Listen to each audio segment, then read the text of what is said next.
Hello guys, welcome to my mini vlog. For today's video ay Alex Ilacad. Alam nyo guys, itong si Alex Ilacad ay bumili siya ng engagement ring na regalo niya sa sarili niya.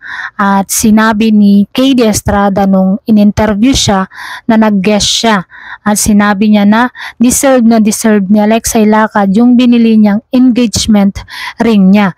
Dahil nga sa husay niya at sobrang sipag niya sa pagtatrabaho. Kaya sinabi ni KD Estrada na deserve niya yung binili niyang sing-sing ni Alexa Ilacad. At very supportive naman itong si KD Estrada kay Alexa Ilacad sa mga ginagawa niya.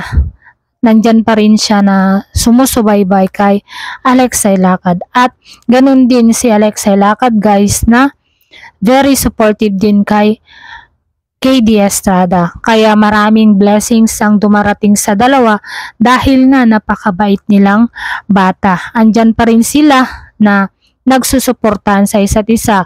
Kahit nung nasa loob pa lang sila ng bahay ni Kuya ay nagsusuportahan na silang dalawa hanggang sa paglabas nila sa loob ng bahay ni Kuya. At marami ding mga fans ang kinilig sa sinabi ni KD Estrada kay Alexa Ilacad na deserve niya yung engagement ring na binili ni Alexa. At yun lang guys yung update ko ngayon sa KD Lex, at sana kung ano man yung reaction nyo sa video ito ay mag-comment lang kayo sa baba, and don't forget guys to like, comment and share my videos, and sana guys mag-subscribe din kayo para lagi kayong updated sa aking mga pinupost na video. God bless guys.